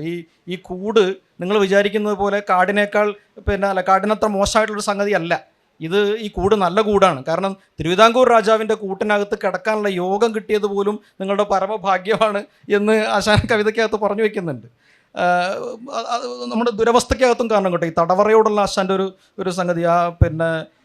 നമ്മുടെ സാവിത്രി സംസാരിക്കുന്ന മുഴുവൻ ഒരു മൈനയോടാണ്. അപ്പോൾ മൈനയെ തുറന്നു വിടണമെന്നുള്ള ആലോചിക്കുന്ന ഒരു സമയത്ത് വേണ്ട, ഈ കാട്ടിൽ പോകുന്നതിനേക്കാൾ പറന്നു കിടക്കാന്നുള്ള ഒറ്റ മെച്ചേ ഉള്ളൂ, അതിനേക്കാളൊക്കെ എത്രയോ മനോഹരമാണ് ഈ കൂടെന്ന് ആശാൻ പറഞ്ഞു വയ്ക്കുന്നുണ്ട്. അപ്പോൾ ഈ യഥാർത്ഥത്തിൽ ആശാൻ്റെ സ്വാതന്ത്ര്യ സങ്കല്പത്തോടുള്ള വളരെ കൃത്യമായൊരു കാഴ്ചപ്പാട് ഇതിനകത്തുണ്ട്. അത് ഒന്ന് ഇതാണ്, ഈ തിരുവിതാംകൂർ ഭരണത്തോട് ഏറ്റുമുട്ടാൻ ആശാൻ ഒരിക്കലും തയ്യാറായിരുന്നില്ല. കാരണം അത് വ്യാവസായിക ആധുനികതയെ സ്വപ്നം കാണുന്ന SNDP യോഗത്തിൻ്റെ ജനറൽ സെക്രട്ടറി ആയ ആശാൻ അത്തരത്തിൽ ഭരണകൂടവുമായി ഒരു ഏറ്റുമുട്ടൽ ആഗ്രഹിച്ചിരുന്നേയില്ല. ഭരണകൂടത്തിനകത്ത് ബ്രിട്ടീഷ് ഭരണത്തിൻ്റെ വിമോചനാശയങ്ങൾ നിലനിൽക്കുന്ന ഒരു ഭരണകൂട അന്തരീക്ഷത്തിൽ ഞങ്ങൾക്ക് സാമുദായികമായ സ്വാതന്ത്ര്യം ലഭ്യമാകണം എന്നുള്ളതായിരുന്നു ആശാൻ്റെ ആവശ്യം. അതാണ് സ്വാതന്ത്ര്യം. അതല്ലാണ്ട് വ്യക്തിപരമായ ഇപ്പോൾ യൂറോപ്യൻ റൊമാൻറ്റിസിസം മുന്നോട്ട് വെച്ച വൈയക്തിക സ്വാതന്ത്ര്യം എന്ന് പറയുന്നത് ആശാൻ്റെ വിഷയമല്ല. അദ്ദേഹം നിയന്ത്രിതമായ സ്വാതന്ത്ര്യമേ ആഗ്രഹിക്കുന്നുള്ളൂ. സാമുദായിക സ്വാതന്ത്ര്യം എന്ന് പറയുന്നതിനകത്ത് വ്യവസ്ഥാനുകൂല ഈ പറയുന്ന വ്യവസ്ഥയ്ക്ക് നിലനിൽക്കുന്ന, അതാണ് തടവറയോടുള്ള താല്പര്യം. തടവറ എന്ന് പറയുന്നത് ആശാനെ സംബന്ധിച്ചിടത്തോളം ഈ പറയുന്ന സമുദായം എന്ന് പറയുന്ന സാമൂഹ്യ വ്യവസ്ഥ എന്ന് പറയുന്നത് തന്നെയാണ്. അതിനകത്ത് നിയന്ത്രിതമായ പദവികളോട് കൂടിയിട്ട് അതേസമയം എല്ലാ അവകാശങ്ങളോടും കൂടിയിട്ട് നിലനിൽക്കാനുള്ള സ്വാതന്ത്ര്യമാണ് അദ്ദേഹം ആഗ്രഹിക്കുന്നത്. നാസർ മാഷ്, തിരുവിതാംകൂർ ഭരണത്തെ മുൻനിർത്തി ആശാന്റെ മൊഴികൾ എങ്ങനെയായിരുന്നു എന്ന ചില സൂചനകൾ നൽകി. അതിനോട് ഒരുപക്ഷെ വിയോജിക്കാനോ ഒക്കെയുള്ള സന്ദർഭം കൂടി ഇവിടെ ഉണ്ടാകും, അല്ലെങ്കിൽ ഒരുമിച്ചിരിക്കുന്നവർക്ക് ഒരുപക്ഷെ ഉണ്ടാകാം. അക്കാലത്തെ ഈ എഴുത്തിനെ കുറിച്ച് പറഞ്ഞപ്പോഴാണ് അക്കാലത്തെ രണ്ട് മഹാസ്തംഭാകാരമായി നിന്ന രണ്ട് എഴുത്തുകാരാണ് കുമാരനാശാനും CV-യും. CV മരിച്ചപ്പോൾ CV സ്മാരകം അഥവാ നിന്നുപോയ നാദം എന്ന പേരിൽ കുമാരനാശാൻ ഒരു കവിത എഴുതുകയും ചെയ്തിട്ടുണ്ട്. വാഗ്ദേവതയുടെ വീരഭടൻ ഭവാൻ എന്നാണ് CV-യെ കുറിച്ച് കുമാരനാശാൻ എഴുതുകയും ചെയ്തത്. അപ്പൊ അന്നത്തെ ഈ രാജഭരണവും CV-യുടെ എഴുത്തും കുമാരനാശാന്റെ എഴുത്തും ചേർത്ത് വെച്ച് നമ്മുടെ കൂടെ ഒരു തിരുവിതാംകൂറുകാരൻ അതിനെ എങ്ങനെ നോക്കിക്കാണുന്നു അന്നത്തെ ആ ഒരു ചരിത്രബോധത്തോടു കൂടിയുള്ള ആ നോട്ടത്തിനായിട്ട് PK ക്ഷണിക്കുന്നു. മൊത്തം തിരുവിതാംകൂറുകാർക്കെതിരെയുള്ള കടത്താക്രമണമാണ്. എനിക്ക് പക്ഷേ പ്രശ്നം അതല്ല, ഞാൻ ആ കൊങ്കയിൽ നിൽക്കുക ഇപ്പോഴും. പക്ഷെ അതിനകത്ത് ഈ അംബികാസുധൻ പറഞ്ഞ് ശരിയല്ല എന്ന് എൻ്റെ അഭിപ്രായം. അതായത് ഈ ഒരു പേജ് 48 ഉണ്ട്. അങ്ങനെയാണെങ്കിൽ എന്തുകൊണ്ട് കൊങ്കകൾ ഒരു ലിറ്റററി ഹിസ്റ്ററി എന്ന പേരിൽ ഒരു ഒന്നാം തരം നോൺ ഫിക്ഷൻ പുസ്തകം മലയാളത്തിൽ എഴുതിക്കൂടാ? അതായത് കൊങ്കകൾ ഒരു ലൈംഗികോപകരണം, കുഞ്ഞുങ്ങൾക്ക് പാല് കൊടുക്കാനുള്ള ഒരു ബയോളജിക്കൽ ആയിട്ടുള്ള ഒരു സംഗതിയല്ല, മറിച്ച് ഒരു കാവ്യവസ്തുവായി തീരുകയും അത് ലൈംഗിക വസ്തുവായി തീരുകയും ഒക്കെ ചെയ്യുന്നതിൻ്റെ സാംസ്കാരിക ചരിത്രം മുഴുവൻ ലിറ്ററേച്ചറിലൂടെ വിവരിക്കുന്ന ഒന്നാന്തരം ഒരു വജൈന ഹിസ്റ്ററി എന്ന്, സോഷ്യൽ ഹിസ്റ്ററി, നാച്ചുറലിസ്റ്റ് എന്ന പുസ്തകങ്ങളുണ്ട്. അതുപോലൊരു ഒന്നാന്തരം ഒരു നോൺ ഫിക്ഷൻ പുസ്തകം മലയാളത്തിൽ എഴുതാനുള്ള ഒരു സാധ്യത അംബികാസുധന് മനസ്സിലാവാത്തതാണ്. അപ്പോൾ അതിനൊരു കുറഞ്ഞ കാര്യമായിട്ട് എടുത്തതാണ്. അതൊരു ന്യൂഡ് പെയിൻറ്റിങ്ങുകൾ എന്താ കാണിക്കുന്നത്? പുരുഷന്മാരുടെ നഗ്നതയല്ല വരച്ചത്, സ്ത്രീയുടെ നഗ്നത സൗന്ദര്യമുള്ളത് കൊണ്ട് വരച്ചതാണ്. അപ്പോൾ അതുകൊണ്ട് അതിന് ഇത്തരൊരു സാധ്യതയുണ്ട്. അതിനെ നമ്മളൊരു ജീർണകാലത്തിൻ്റെ കാവ്യരൂപകമായിട്ട് മാത്രം കാണേണ്ടതല്ല എന്നാണ് എൻ്റെ അഭിപ്രായം. ഞാൻ കൊങ്കയിലാന്ന് പറഞ്ഞത് മോശാർത്ഥത്തിലല്ല കേട്ടോ. അപ്പോൾ അത് രണ്ടാമത് കുമാരനാശാൻ്റെ സ്വാതന്ത്ര്യമരത്തിൽ പങ്കെടുക്കാൻ പറ്റാത്ത എന്തുകൊണ്ടെന്നും കൂടി നിങ്ങൾ മനസ്സിലാക്കണം.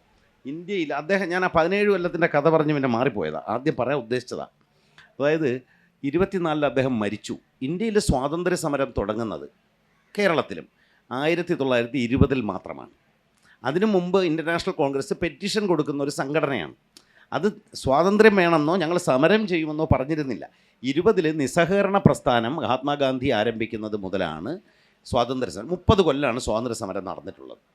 20 സമരം നടന്ന് 2 കൊല്ലം കൊണ്ട് കേരളത്തിൽ, പ്രത്യേകിച്ച് മലബാർ, കോൺഗ്രസിൻ്റെ തീരുമാനം രാജഭരണം നടക്കുന്ന സ്ഥലങ്ങളിൽ ഇന്ത്യൻ നാഷണൽ കോൺഗ്രസ്സിന് നേരിട്ട് പ്രവർത്തനമില്ല.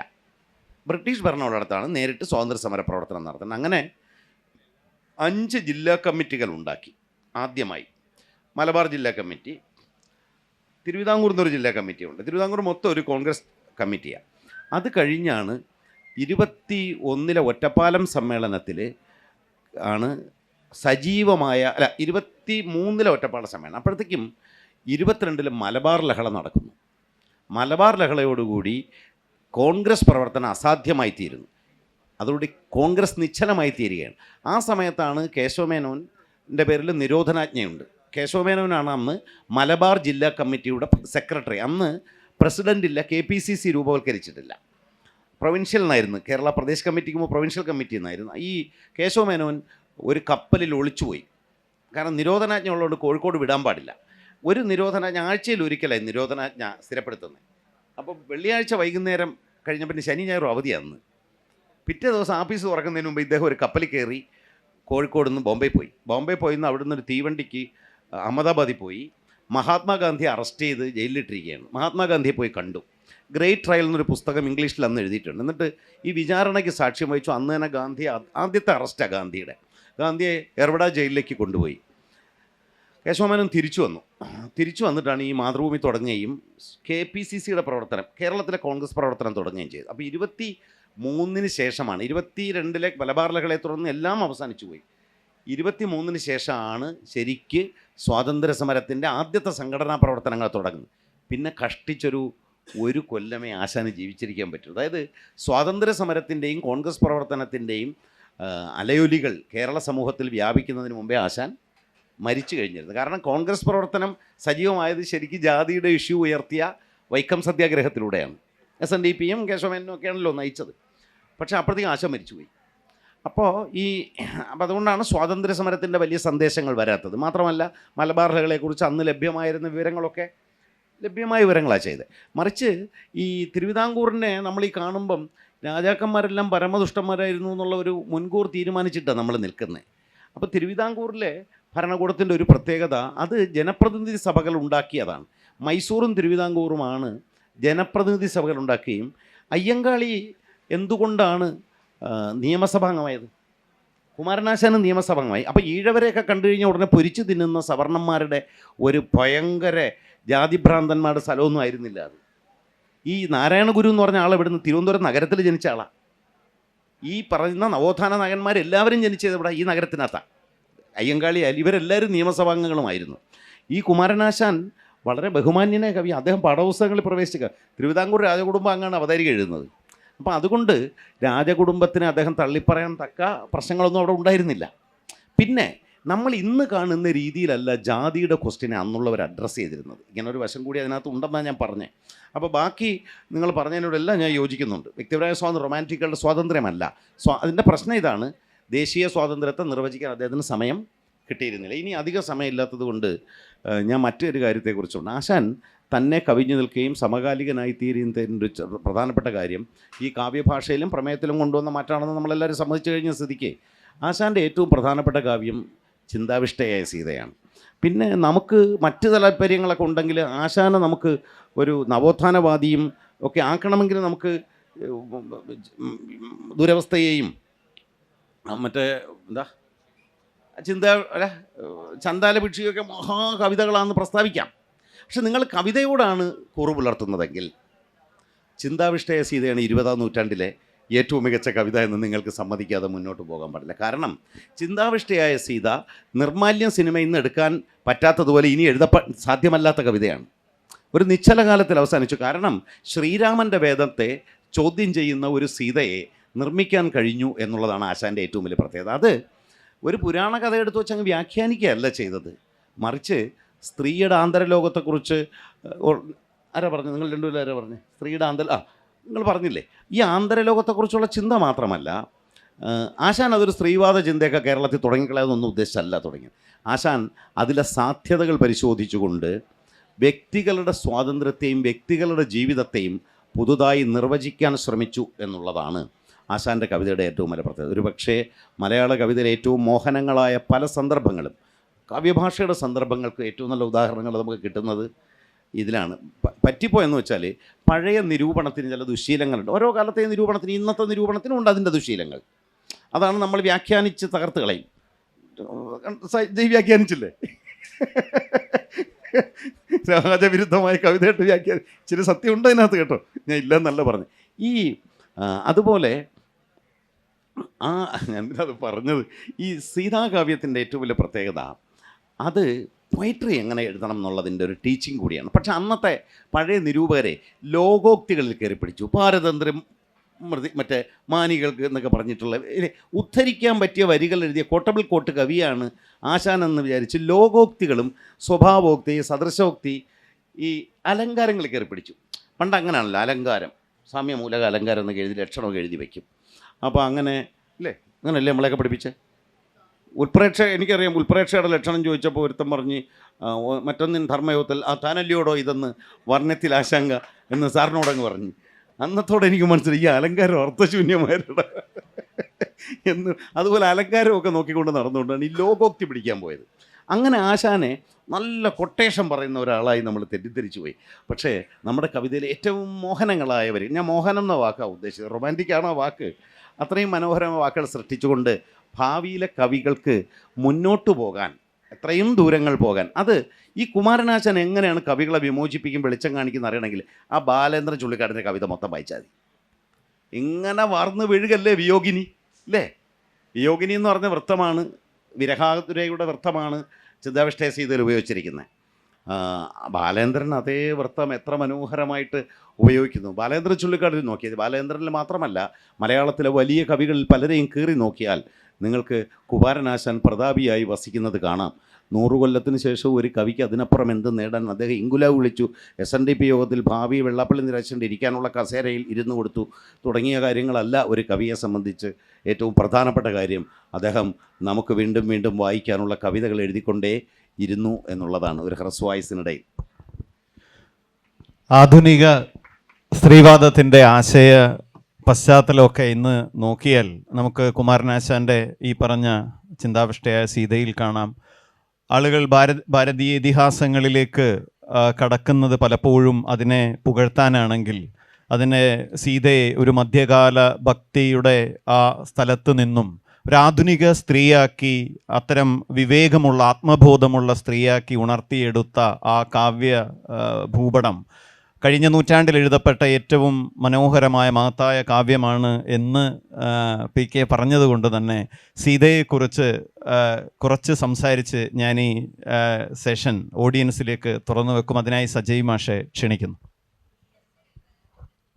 നമ്മൾ നിർത്തിയിടത്ത് തുടങ്ങാൻ കൊങ്കയെ പറ്റിയാണല്ലോ ഇങ്ങനെ. ആശാൻ കവിതയിൽ എവിടെ നോക്കിയാലും ഒരൊറ്റ കൊങ്ക പോലും, 2 കൊങ്കയാണ് കണക്ക്, പക്ഷെ ഒറ്റ കൊങ്ക പോലും കാണാനാവില്ല എന്നതാണ് ഒരു പക്ഷേ ആ കവിതയുടെ ഒരു ഭാവശുദ്ധി. ഇനി അങ്ങനെ സ്ത്രീ ശരീരത്തെ വർണ്ണീയ വിഷയമാക്കിയതുകൊണ്ട് കവിതയ്ക്ക് മോശമൊന്നുമില്ല. അത് കാളിദാസൻ ചെയ്തിട്ടുണ്ട്, വള്ളത്തോൾ ചെയ്തിട്ടുണ്ട്. വള്ളത്തോളിൻ്റെ കവിതയിൽ വളരെ സമൃദ്ധമായി പരാമർശിക്കപ്പെട്ടിട്ടുള്ള ഒരു മനുഷ്യാവയവമാണ് കൊങ്ക എന്ന് നമുക്കറിയാം. സുമഹിതവാർ മുലയും നിതംബവായ്പും എന്നൊക്കെ എഴുതിയ ആളാണ്. എത്ര വിശേഷണമാണെന്നോ, സുമഹിതവാർ മുലയും. എന്തിനാണ് അത്രയൊക്കെ ഒരു വിശേഷണം ഒരു പാവം പിടിച്ച മനുഷ്യാവയവത്തിന് എന്ന് തോന്നുന്ന നിതംബ മണ്ഡലം മണൽത്തിട്ട് എന്ന് എഴുതിയിട്ടുണ്ട്. നിസ്കരിക്കുന്ന ഒരു മുസ്ലിം സ്ത്രീയെ പറ്റി അവർ പിന്നാമ്പുറം മറയ്ക്കാൻ വേണ്ടിയിട്ട വസ്ത്രത്തെ പറ്റിയൊക്കെ പറയുമ്പോഴാണ് നിതംബ മണ്ഡല മണൽത്തിട്ട്, ഇതുപോലെ വിശാലമായ മണൽത്തിട്ട് എന്ന്. അപ്പോൾ അതുകൊണ്ട് പറയുന്ന ഭാഷയാണ്, പറയുന്നവൻ്റെ ഉന്നമാണ്, പറയുന്നവൻ്റെ മനോഭാവമാണ് പ്രധാനം. ബോബി ചെമ്മണ്ണൂരിൻ്റെ ഭാഷയിൽ പറഞ്ഞാൽ എന്തും വഷളാവും, കാവ്യഭാഷയിൽ പറഞ്ഞാൽ, ഉദാത്തമായ കാവ്യഭാഷയിൽ പറഞ്ഞാൽ എന്തും മനോഹരമാവും, ഉന്നതമായ കാവ്യഭാഷയിൽ പറഞ്ഞാൽ. ഇത് കാളിദാസൻ പറഞ്ഞിട്ടുണ്ട്, ഒരുപാട് സന്ദർഭങ്ങളിൽ അത് ചെയ്തിട്ടുണ്ട്. സൂത്രാന്തരമപ്യലബ്ധം എന്ന് ശകുന്തളയുടെ കൊങ്കകളെ പറ്റി. കൊങ്ക എന്ന് പറഞ്ഞാൽ അധികം ആർക്കും മനസ്സിലാവില്ല, അതുകൊണ്ട് നമുക്ക് അങ്ങനെ പറയാം. സൂത്രാന്തരമപ്യലബ്ധം, അതിൻ്റെ അർത്ഥം വീട്ടിൽ പോയി കണ്ടുപിടിച്ചാൽ മതി, താല്പര്യമുള്ള ചെറുപ്പക്കാർ. ഇതൊരു യുവജന സാഹിത്യ സമ്മേളനമാണല്ലോ. സൂത്രാന്തരം അപ്യലബ്ധം. ഇവിടെ സ്ത്രീകളും സഹോദരിമാരൊക്കെ ഉള്ളതുകൊണ്ട് അതിൻ്റെ അർത്ഥത്തിലേക്ക് ഞാൻ കടക്കുന്നില്ല. അപ്പോൾ അതുകൊണ്ട് അതല്ല ആശാൻ്റെ ഒരു ഉപമാനം എന്ന് പറയുന്നത്. അല്ല, പറയണോ? ഒരു നൂല് പോലും കടത്തിവിടാനാകാത്ത വിധം ഇടതിങ്ങിയ സ്ഥാനങ്ങളെന്നാണ് അതിൻ്റെ അർത്ഥം. ഓക്കെ, കഴിഞ്ഞു. അപ്പോൾ ആശാൻ പറയുക ഉഷസന്ധ്യ പോലൊരു പാവനാങ്കിയാൾ എന്നാണ്. അതിൻ്റെ ഒരു ശുദ്ധി, അതിൻ്റെ ഒരു ഉന്നമീകരണ ശക്തി എത്രയെന്ന് ആലോചിക്കുക. അത് കേൾക്കുന്ന വായിക്കുന്ന സ്ത്രീയോ പുരുഷനോ ആയ വായനക്കാരിയുടെ മനസ്സ് വിധാനം, സാംസ്കാരിക വിധാനം ഒന്ന് ഉയരും, പെട്ടെന്നൊരു ടേക്ക് ഓഫ് സംഭവിക്കും. ഉഷസന്ധ്യ പോലെയൊരു പാവനാങ്കിയാൾ. വിശേഷണം ശ്രദ്ധിക്കുക, പാവനാങ്കിയാൾ എന്നാണ്. ശരീരത്തെ പാവനമാക്കുന്നു. മറിച്ച് നായർ നതാങ്കി എന്നൊക്കെ കേൾക്കുമ്പോഴേക്ക് പാവനത്വമല്ല നമുക്ക് അനുഭവപ്പെടുക. നതാങ്കിയുടെ എറ്റിമോളജിയിലേക്ക് ഞാൻ പോകുന്നില്ല, അത് നിങ്ങളുടെ സങ്കല്പ ശക്തിക്ക് വിടുന്നു. അതുപോകട്ടെ, ഇത്തരത്തിൽ സ്ത്രീ ശരീരത്തെ, സ്ത്രീ പുരുഷ ബന്ധത്തെ അതിൻ്റെ ആഴങ്ങളും ഉയരങ്ങളോടും കൂടി ആവിഷ്കരിച്ചു എന്നതാണ് ആശാൻ കവിതയുടെ ഉള്ളടക്കപരമായ, പ്രമേയപരമായ ഒരു സവിശേഷത. അങ്ങനെ വേണ്ടി വരുമ്പോഴാണ് സ്ത്രീയുടെ അന്തരംഗം, അതിൻ്റെ വികാര വൈവിധ്യത്തോടു കൂടി ഒരു വർണ്ണരാജിയെ എന്നതുപോലെ ആവിഷ്കരിക്കേണ്ട ബാധ്യത കവിക്ക് ഏറ്റെടുക്കേണ്ടതായി വരിക. അതെല്ലാ നായികമാർക്കും ഉണ്ട്. ഇപ്പോൾ നിലയെന്നിയ ദേവിയാൾക്കക തല തല്ലിയ ചിന്തയാം കടൽ എന്നാണ് സീതയിലെ ഒരു വരി. ചിന്തയെ, കടൽ പോലൊരു ചിന്തയെ, ചിന്താഭാരത്തെ, അതിചിന്തയെ, സീതാകാവ്യത്തിലെ ആദ്യ ശ്ലോകത്തിൽ അതിചിന്ത വഹിച്ചു സീത പോയി സ്ഥിതി ചെയ്താൾ ഉടജാന്തവാടിയിൽ എന്ന് പറയും. ഇങ്ങനെ സ്ത്രീയെ ഭാരം കൊണ്ട് ഞെരുക്കുന്ന, അപ്പോഴും തകർക്കാൻ അരുതാത്ത ആത്മവീര്യത്തോടു കൂടിയിരിക്കുന്ന ഒരു സ്ത്രീയെയാണ് നമ്മൾ ചിന്താവിഷ്ടയായ സീതയിൽ കാണുക. സീതയിൽ ഇവിടെ ശ്രീ PK രാജശേഖരൻ സൂചിപ്പിച്ച പോലെ മോഹനങ്ങളായ ഒരുപാട് വിയോഗവാക്യങ്ങളുണ്ട്. രമണീയ വനങ്ങളെ രണൽ ഭ്രമരവ്യാകുലമാം സുമങ്ങളെ ക്രമമെന്നി രസിച്ചു നിങ്ങളിൽ പ്രമദം പൂണ്ടവൾ യാത്ര ചൊൽവു ഞാൻ. എന്ത് മനോഹരമായ വരികളാണ്. വണ്ടിൻ്റെ മുഴക്കം പോലും, മൂളലിൻ്റെ ശബ്ദം പോലും കേൾക്കാം. രമണീയ വനങ്ങളെ രണൽ ഭ്രമരവ്യാകുലമാം സുമങ്ങളെ ക്രമമെന്നി രസിച്ചു നിങ്ങളിൽ പ്രമദം പൂണ്ടവൾ ഈ യാത്ര ചൊൽവു ഞാൻ. ഭൂമിപുത്രിയാണ് പറയുന്നത് പൂക്കളോട്, കാടിനോട്. പക്ഷെ അവിടെ ഒരു വാക്കുണ്ട്, നമ്മൾ ആദ്യം പറഞ്ഞ ആംബിഗ്വിറ്റിയുടെ സാന്നിധ്യം എന്നതുപോലെ സാന്നിധ്യം അറിയിച്ചുകൊണ്ട് ഒരു വാക്കുണ്ട്, പ്രമദം പൂണ്ടവൾ. ആരാണ് പ്രമദം പൂണ്ടവൾ? പ്രമദവനമൊക്കെ നമ്മൾ കണ്ടിട്ടുണ്ട്. അധിക മതത്തോടു കൂടിയവൾ, വികാരാധിക്യത്തോടു കൂടിയവളാണ് പ്രമദ. അങ്ങനെയെങ്കിൽ സീത സ്വയം പരിചയപ്പെടുത്തുന്നത് പ്രമദ എന്നുകൂടിയാണ്. ഈ കാണുന്ന സീതാദേവിയല്ല, വിഗ്രഹ സമാനയായ സീതാ വിഗ്രഹമല്ല, മറിച്ച് പ്രമദം പൂണ്ടവൾ, വലിയ അധികമായ വികാരത്തോടു കൂടിയ, അഭിനിവേശത്തോടു കൂടിയവളെന്നാണ്, ജീവിച്ചും മതിവരാത്തവളെന്നാണ്, കാമിച്ചും പ്രണയിച്ചും ജീവിച്ചും മതിവരാത്തവളെന്നാണ് സീത ഒറ്റ വാക്യത്തിൽ പറഞ്ഞു വയ്ക്കുന്നത്. പ്രമദം പൂണ്ടവൾ, അധികമായ മതത്തോട് കൂടിയവൾ. മതം എന്താണെന്ന് എല്ലാവർക്കും അറിയാം അല്ലേ? ആ മതത്തോട് കൂടിയവളാണെന്നാണ് നൂറ്റാണ്ടുകളായി നമ്മൾ വിഗ്രഹവൽക്കരിച്ചു പോകുന്ന സീതയെ കൊണ്ട് ആശാൻ പറയിക്കുന്നത്. ഇങ്ങനെ തുറന്നു പറയുന്ന സന്ദർഭങ്ങളിൽ മാത്രമല്ല, പ്രിയ രാഘവ വന്ദനം ഭവാൻ ഉയരുന്നു, ഭുജശാഖ വിട്ടു ഞാൻ ഭയമറ്റു പറന്നു പോയിടാം, സ്വയമിദ്യോപിലരാശ്രയമിന. അവിടെ വലിയ സ്വാതന്ത്ര്യ ബോധത്തിൻ്റെ ചിറകുകൾ വിരിച്ച് സീത ഇങ്ങനെ പറക്കുന്ന ചിത്രമുണ്ട്. രാമൻ വൃക്ഷമായിട്ട് ഭൂമിയിൽ യഥാസ്ഥിതിയിൽ യാഥാസ്ഥിതികനായി വേര് ഊന്നി നിൽക്കുമ്പോൾ സീത രാമൻ്റെ ചില്ലകൾ വിട്ട് പറന്നുയർന്നു എന്നൊക്കെ പറഞ്ഞ് ഫെമിനിസ്റ്റ് കയ്യടി നേടാം. അതിൽ തെറ്റുമില്ല, കാരണം അത് ഫെമിനിസ്റ്റ് കവിതയാണ്, ഫെമിനിസ്റ്റ് വാക്യങ്ങളാണത്. 19ാം നൂറ്റാണ്ടിൻ്റെ ഒടുവിലാണല്ലോ ഇബ്സൻ്റെ പാവക്കൂട് എന്ന നാടകം. ആ പേര് പാവക്കൂട്, സ്ത്രീകൾ ഉൾപ്പെട്ടിരിക്കുന്ന പാവക്കൂട്, മൃഗശാലയിലെ കൂട് എന്നതുപോലെ ഈ പാവയായി സ്വയം സീത താനൊരു പാവയല്ല എന്ന് സീത പറയുന്ന സന്ദർഭമുണ്ട്. ശരി പാവയോ ഇവൾ, ഞാനൊരു പാവയല്ല, പാവയായി മെരുങ്ങാൻ ഇനിയും മെരുങ്ങി ഒതുങ്ങി കഴിയാൻ താൻ തയ്യാറല്ല, അതുകൊണ്ട് താനിതാ അന്തർധാനം ചെയ്യുന്നു, ഭൂമി പിളർന്ന് തൻ്റെ അമ്മയിൽ വിലയം പ്രാപിക്കാൻ, അമ്മയുടെ മാതൃദേഹത്തിൽ വിലയം പ്രാപിക്കാൻ പോകുന്നു എന്ന് പറയുന്ന സീത കേന്ദ്രത്തിൽ തന്നെയുള്ള സീതാകാവ്യം തീർച്ചയായും മലയാളത്തിലെ ആദ്യത്തെ ഫെമിനിസ്റ്റ് കാവ്യമാണ്, ഒരു സംശയവുമില്ല. ഇപ്പോൾ ഇവിടെ വിദേശികളായിട്ടുള്ള സന്ദർശകരെ നമ്മൾ കണ്ടു. അവർക്ക് നമ്മളിതിൽ ഏതെങ്കിലും ഒരു കവിത ചൊല്ലി പരിഭാഷപ്പെടുത്തി കൊടുത്താൽ അവർ വിചാരിക്കുക ഏതോ ഫെമിനിസ്റ്റായ സ്ത്രീ എഴുതിയതാണ് നളിനിയും ലീലയും ചിന്താവിഷ്ടയായ സീതയും എന്നാണ്. കാരണം സ്ത്രീയായി മാറിക്കൊണ്ട് ആശാൻ സൃഷ്ടിച്ച അത്ഭുതമാണ് കവിതയിൽ അല്ലേ? കരുണ നാടകമായപ്പോൾ ഒരു പുരുഷൻ വാസവദത്തയുടെ വേഷം കെട്ടുകയും ഓച്ചിറ വേലുക്കുട്ടി സ്ത്രീയായി തെറ്റിദ്ധരിക്കപ്പെടുകയും അക്കാലത്തെ സ്ത്രീലമ്പടന്മാരായ ചില പ്രേക്ഷകർ നാടകത്തിന് ശേഷം വേലുക്കുട്ടിയെ സമീപിച്ചതായ കഥകളുണ്ട്. അപ്പോൾ കവിത എഴുതിയ ആശാൻ സ്ത്രീയായി പരകായ പ്രവേശം ചെയ്യുകയായിരുന്നു കവിതാ രചനയുടെ സന്ദർഭത്തിൽ. അതൊരു പക്ഷേ ആ തോതിൽ മലയാള കവിതയിൽ ആശാന് മാത്രമേ സാധിച്ചിട്ടുള്ളൂ. സ്വയം ഒരു കവിതയിൽ സ്ത്രീവേഷം കിട്ടി ആജീവനാന്തം കവി ജീവിതത്തിൽ ഉടനീളം ജീവിച്ചു മരിച്ച കവി കൂടിയായിരുന്നു ആശാൻ. പിന്നീട് ഈ ബന്ധനത്തെപ്പറ്റി അല്ലേ, സിംഹപ്രസവത്തിലെ രാജാവിൻ്റെ കൂട് നല്ലതാണ് എന്ന് ആശാൻ പറയുന്നുണ്ട്. കാരണം ആശാനെ സംബന്ധിച്ചെങ്കിലും അത് നല്ലതായിരുന്നു. അക്കാലത്തെ ദിവാൻ രാജഗോപാലാചാരി ആശാൻ്റെ വലിയ സുഹൃത്തായിരുന്നു. ശ്രീമൂലം തിരുനാളിൻ്റെ ഷഷ്ടിപൂർത്തിക്കാണ് തിരുനാൾ മംഗളം എന്ന കവിത വഞ്ചിപ്പാട്ട് രൂപത്തിൽ ആശാൻ എഴുതുന്നത്. കാരണം ഈ ശ്രീമൂലം തിരുനാളാണ് ആദ്യമായി ശ്രീമൂലം പ്രജാസഭ രൂപീകരിച്ച് അതിലെ പ്രതിനിധിയായിരിക്കാൻ ആശാനെയും ആശാൻ്റെ സമുദായത്തെയും അനുവദിക്കുന്നത്. ആശാനെ മാത്രമല്ല അയ്യങ്കാളിയെയും അനുവദിക്കുന്നത്. ഈ കവിതയിൽ വളരെ പ്രസക്തമായൊരു വരിയുണ്ട്, അത് മാത്രം പറഞ്ഞുകൊണ്ട് ഞാൻ അവസാനിപ്പിക്കാം. അത് തെറ്റിപ്പോകണ്ട എന്നതുകൊണ്ട് നോക്കി വായിക്കാം. കാരണം ആശാൻ കവിതയിൽ വന്നുപോകും പിഴയും അർത്ഥശങ്ക, ആ പിഴ സംഭവിക്കാതിരിക്കുന്നതിന് വേണ്ടിയാണ്, ക്ഷമിക്കുക. വരി ഇങ്ങനെയാണ്. വർഷം 1922 ഓർക്കണം. എന്നിട്ട് ഈ വരികൾ നിങ്ങളൊന്ന് ശ്രദ്ധിക്കുക. പിറയും കുരിശും നീള പക്ഷീന്ദ്രനും വൃഷഭവും കുറവന്യേ കൊടികളിൽ പൊങ്ങി നിൽക്കുന്നു. വഞ്ചിപ്പാട്ട് ഈണത്തിലാണ്, ഞാൻ പറഞ്ഞപ്പോൾ അത് ചോർന്നു പോയിട്ടുണ്ടാവും. പിറയും കുരിശും നീള പക്ഷീന്ദ്രനും വൃഷഭവും കുറവന്യേ നീള കൊടികളിൽ പൊങ്ങി നിൽക്കുന്നു. കുറവന്യേ കൊടികളിൽ പൊങ്ങി നിൽക്കുന്നു. എന്തൊക്കെയാണ്? പിറയും കുരിശും പക്ഷീന്ദ്രനും വൃഷഭവും, 3 പ്രമുഖ മതങ്ങളുടെ ചിഹ്നങ്ങൾ.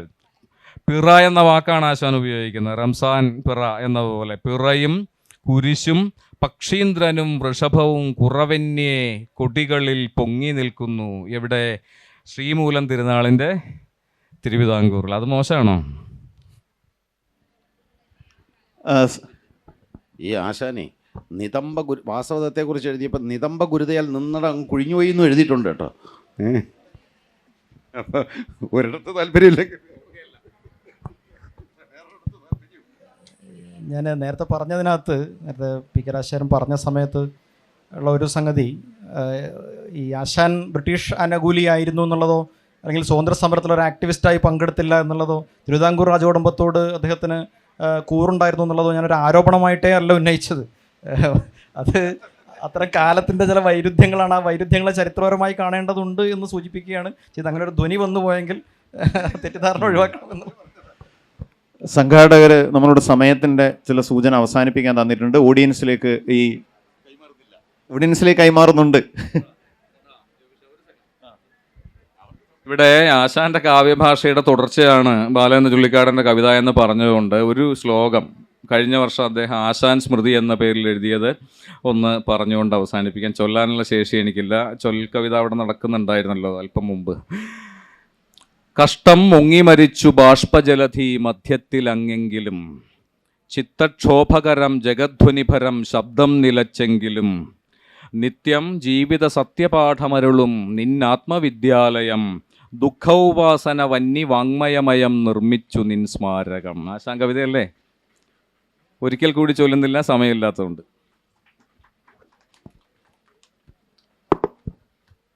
ഓഡിയൻസിന് ഇടപെടാനുള്ള അവസരമാണ്.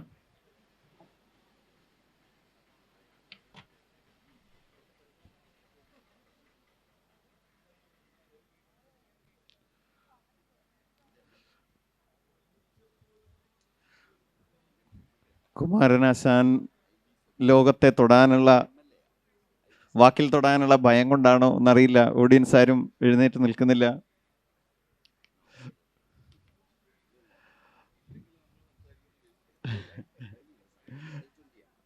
ഇത് ഒരാൾ ആരും ഓക്കെ.